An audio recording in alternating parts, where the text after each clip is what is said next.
Hello and welcome to viewers of Good Morning DRC TV. Today is Wednesday, the 7th of May. I hope you're doing good. I want to give you a little bit of an understanding of the corruption that takes place in the Democratic Republic of Congo, so you have an understanding of what is going on. This is really important because it is now the card that is being branded at the US level in order to try to stop the deal. Okay, so what's happened is that those who don't want to see the deal go ahead, they are actually now accusing Felix Tshisekedi's government of corruption. And this is what is being used against him right now in order to stop what is going on there right now. Now, I'll just give you a bit of understanding as to what normally goes on in the government there. I laugh there because I have to say this. There is corruption everywhere. Don't let anybody kid you. Whether it's in the US, whether it is in France, whether it's in the Canada, whether it's in the UK, wherever you are, there is corruption. There is corruption everywhere. You all do know well that President Trump, before getting elected, he was actually in the courts. And amongst other matters that were there, the issues of corruption. When I say corruption, in the tax evasion, they didn't pay this. Look, there are many ways that people actually commit financial crimes that people don't see, but it is still called crime or crimes. Now, President Sarkozy is in problems with the justice because of the crimes that he committed, financial crimes that is, okay?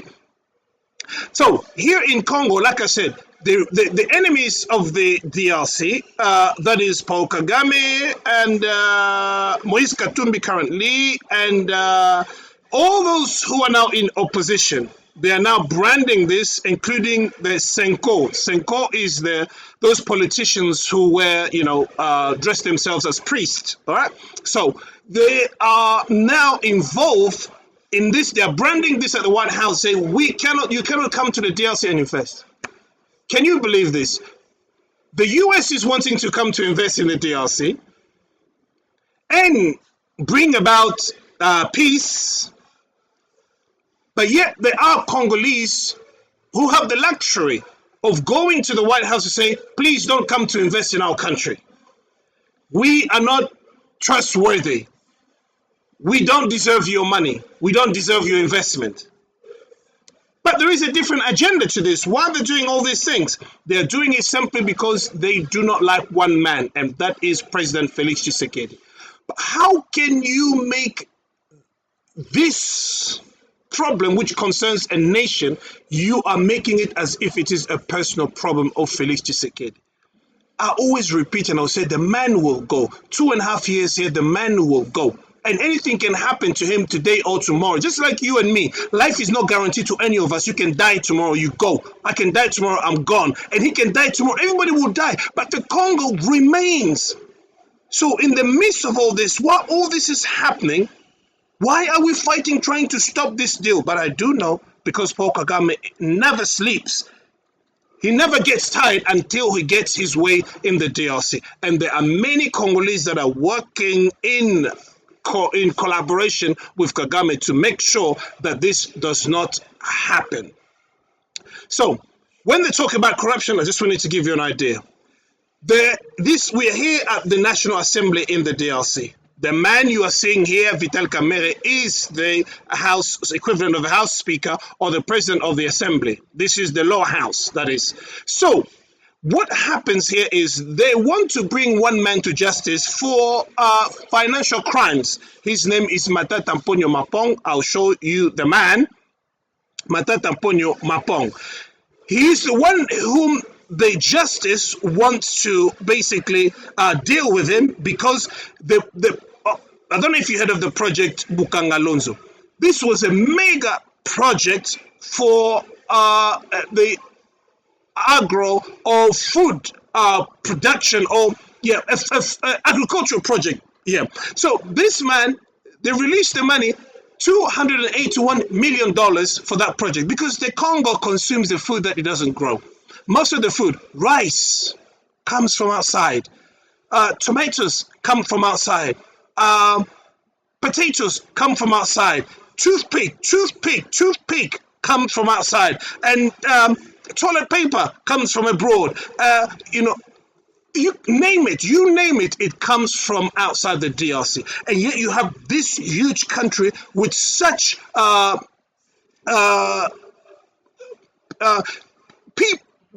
manpower. That's the word. With such a manpower, the Congo is made up. 60% of the Congolese are youth. This means that those who are able-bodied, that can work and generate income in that country. But I tell you what, this man, Matata Mponyo, had the money in order to make this agro industry work for the country, but yet the man took 281 million US dollars. That's not Congolese franc, and he only spent 81 million. That can be accounted for. And the rest has vanished into thin air. And after all the investigations, they found out that this man has siphoned the money. Him and his bunch and crowd have siphoned the money, and he's supposed to account and stand before the judge. Now, trying to bring this man to the judge is now a problem, because he's now a deputy. He's a member of parliament. As a member of parliament, he has so-called immunity. That means he is protected, that he cannot appear, or he cannot be brought before a judge without his immunity being removed, which is the case right now with Joseph Kabila. He cannot be brought before the judge before his immunity being removed. So basically, people in Congo, politicians mainly, when they're committing the crimes, financial crimes, or whatever it is, they will now buy immunity. How do they buy immunity? They will bribe people to vote them into the House, whether it is the Senate or the lower house. So they buy immunity. So once they're there, they're protected. So you can't pursue them for what they've done wrong. And this man here, Vital Kamerhe, he is now the man who's saying, okay, he said that Matata Mponyo Mapong cannot go to appear before the court or before the judge to be sentenced because he's got immunity. And there is now an issue. I'll show you Matata Mponyo in a minute so you can understand who the man is. But why? This is a bad system. When people commit crime, they need to appear before the court. They need to face up the judge and present their situation. If they're acquitted, they're acquitted. If not, then they have to pay for what they've done wrong. But in Congo, it doesn't happen. All these people that you're seeing here, all these deputies and all of that, yeah, you know how they become deputies? They bribe people.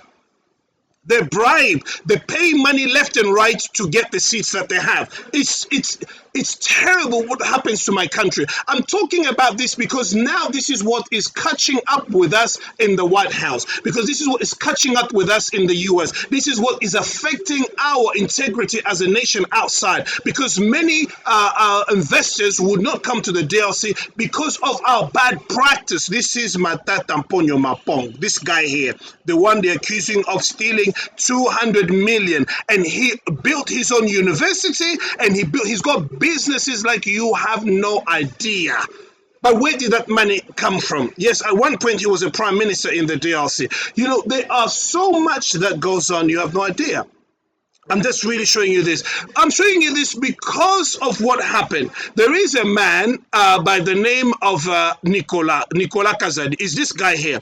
This guy here was working for, he was a minister of finance and under President Tshisekedi. He was for 4 years, or yeah, about 3 or 4 years. He was a minister there. This guy was accused of stealing $400 million. Okay, and he had a project as well. He had a project to go and bring about electricity or electrify of villages and also bring clean drinking water. But he went around for a water well that cost about maybe $20,000. He actually billed the government by $400,000 for something that cost about 20,000 or 25,000. Crazy, crazy, crazy. But here, the worst thing, when he was having this interview, this is what he said.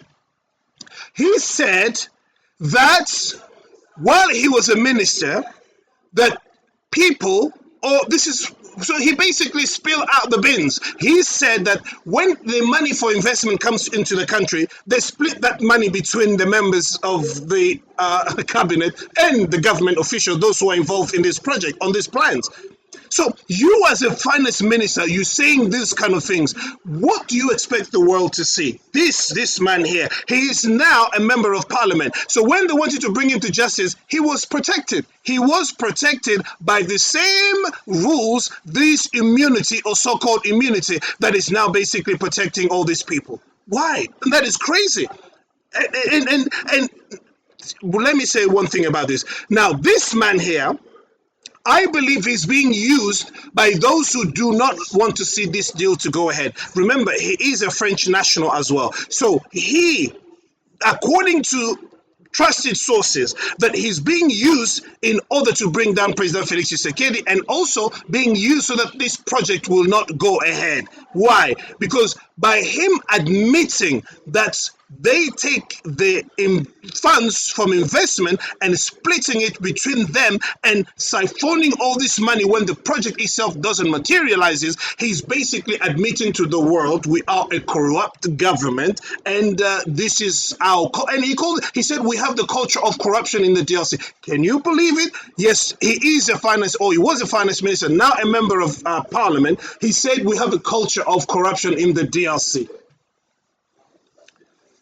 So he is the one who is now using him to speak so that the US, so that the members of parliament in the US Senate, or however they make their decision there, that they will look at it and say, what kind of a country is this?